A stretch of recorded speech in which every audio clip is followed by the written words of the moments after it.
Assalamualaikum warahmatullahi wabarakatuh. Salam sejahtera bagi kita semua. Salam sehat, salam semangat. Ketemu lagi dengan saya, Ibu Nur Aini, dalam pembelajaran Bahasa Indonesia kelas 9. Untuk pertemuan kita kali ini, pembelajaran kita akan membahas tentang teks pidato persuasif. Sebelum kita memulai pembelajaran hari ini, ada baiknya marilah kita berdoa terlebih dahulu sesuai dengan kepercayaan kita masing-masing, agar pembelajaran kita hari ini berjalan dengan lancar dan ilmu yang kita dapatkan bermanfaat. Berdoa, kita mulai. Berdoa selesai. Pernahkah kalian membaca teks pidato? Atau pernahkah kalian mendengarkan orang berpidato? Mungkin di sini sudah ada yang pernah berpidato, mendengarkan pidato. Paling tidak, saat kita mengikuti upacara bendera pada setiap hari Senin, pasti kita melihat dan mendengar orang berpidato. Nah, materi pertemuan kita kali ini yaitu materi mengenai teks pidato persuasif. Mari kita simak videonya.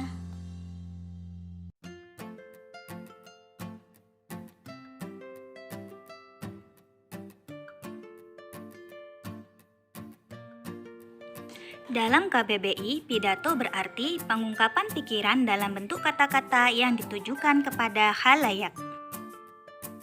Untuk berikutnya, jenis-jenis pidato. Adapun jenis pidato diantaranya, yang pertama, pidato informatif, yaitu pidato yang bertujuan memberikan informasi. Kedua, pidato rekreatif, yaitu pidato yang berisi menghibur pendengar atau audiens. Yang ketiga, pidato persuasif, yaitu pidato yang bersifat mengajak pendengar untuk melakukan sesuatu. Yang terakhir, pidato agitatif, yaitu pidato yang bersifat membujuk pendengar untuk mengikuti orator. Tujuan dari pidato diantaranya, pertama, memberikan informasi. Kedua, meyakinkan pendengar. Ketiga, menghibur pendengar. Dan berikutnya adalah menggerakkan pendengar. Ada beberapa metode yang dapat kita gunakan dalam berpidato.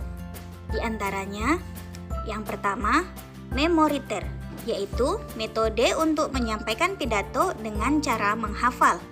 Yang kedua, metode manuskrip, yaitu metode untuk menyampaikan pidato dengan cara membaca naskah. Yang ketiga, impromptu, yaitu metode untuk menyampaikan pidato dengan improvisasi atau mendadak. Yang berikutnya, yang keempat, ekstemporer, yaitu metode untuk menyampaikan pidato dengan cara membaca catatan-catatan kecil. Struktur teks pidato terdiri dari 1. Pembuka, 2. Isi, 3. Penutup. Pembuka pidato terdiri dari salam pembuka, yaitu salam untuk memulai pidato. Sapaan, bagian untuk menyapa pendengar atau audiens yang hadir. Biasanya dimulai dari orang yang mempunyai status sosial yang tinggi. Kemudian, ucapan syukur kepada Tuhan.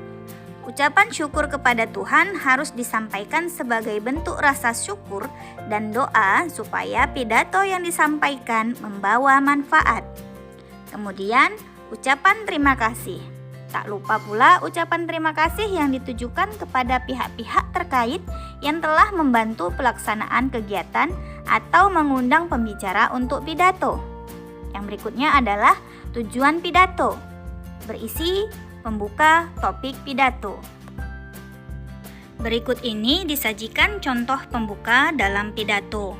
Kalian dapat membaca dan memperhatikan dengan seksama keterangan dari setiap bagian-bagiannya.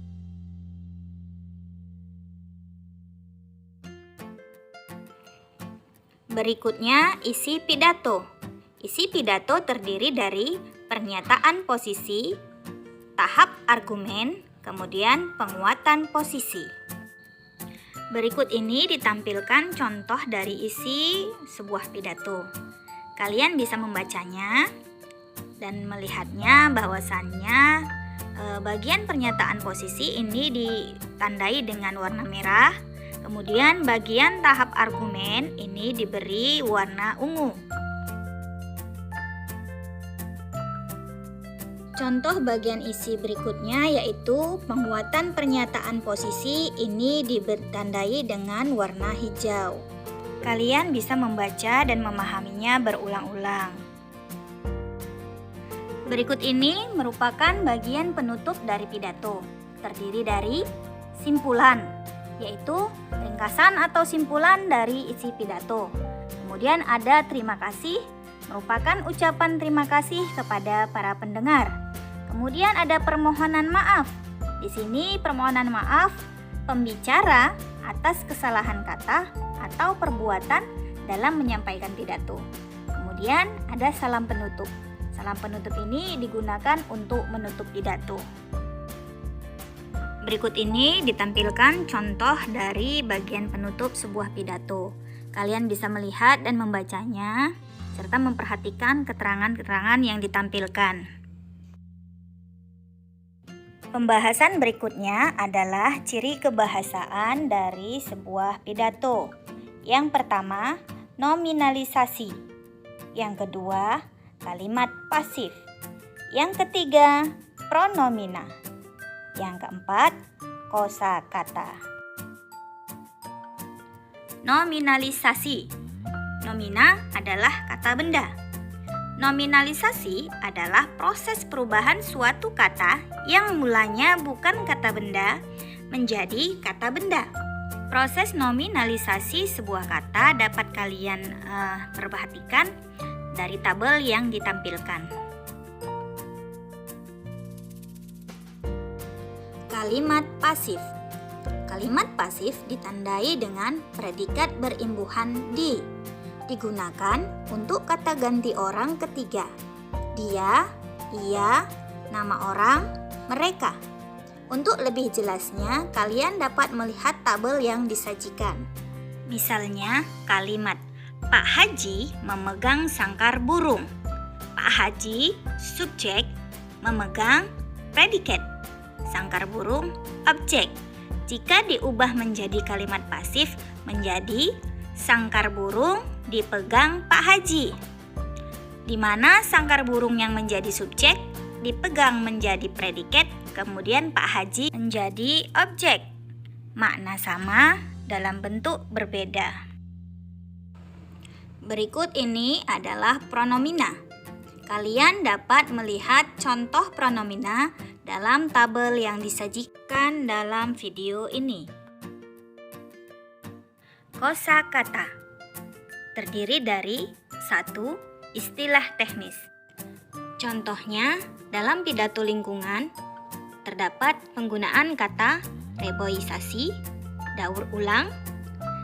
Dalam contoh pidato kesehatan menggunakan kata virus, bakteri, masker.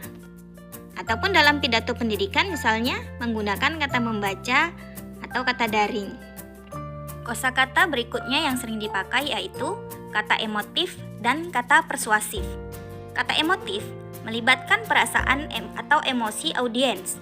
Misalnya, kita akan merugi jika tidak memakai masker ketika bepergian. Sedangkan contoh kata persuasif adalah mari kita memakai masker dan mematuhi protokol kesehatan. Yang berikutnya adalah modalitas. Bentuk kata modalitas diantaranya kata sering, nyaris, paling banyak, umumnya, mungkin, atau dapat. Contoh penggunaannya itu, kita sering mendapatkan masalah jika tidak memakai masker. Berikutnya adalah konjungsi. Konjungsi memiliki berbagai macam jenis. Untuk lebih jelasnya, kita bisa perhatikan pada tabel berikut. Konjungsi adalah kata tugas atau ungkapan penghubung antar kata, antar frasa, antar klausa, dan antar kalimat. Konjungsi ini terdiri dari 1. Konjungsi koordinatif, 2. konjungsi subordinatif, 3. Konjungsi korelatif, dan konjungsi antar kalimat. Konjungsi koordinatif adalah konjungsi untuk menghubungkan dua unsur atau lebih yang berkedudukan sama. Bentuk dan contoh penggunaan dalam kalimat dapat kalian perhatikan dalam tabel. Konjungsi subordinatif adalah konjungsi yang digunakan untuk menghubungkan dua klausa atau lebih yang tidak berkedudukan sama. Jenis dan bentuknya dapat kalian perhatikan pada tabel yang ditampilkan. Konjungsi korelatif. Korelatif terdiri dari dua pasang kata tugas. Penggunaannya dapat kalian lihat pada tabel. Misalnya, baik IPA maupun IPS semuanya harus kalian kuasai. Di sini menggunakan kata tugas konjungsi korelatif baik dan maupun. Untuk contoh yang lain, kalian bisa membaca tabel yang disajikan. Nah, berikutnya adalah konjungsi antar kalimat. Konjungsi ini digunakan untuk menghubungkan kalimat dengan kalimat. Untuk mengetahui jenisnya, kalian bisa memperhatikan tabel, begitu juga dengan bentuk-bentuknya.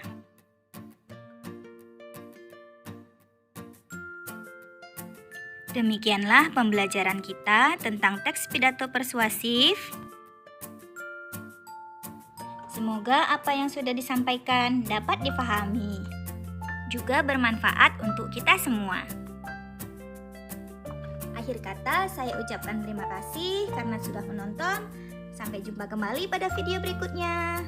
Assalamualaikum warahmatullahi wabarakatuh.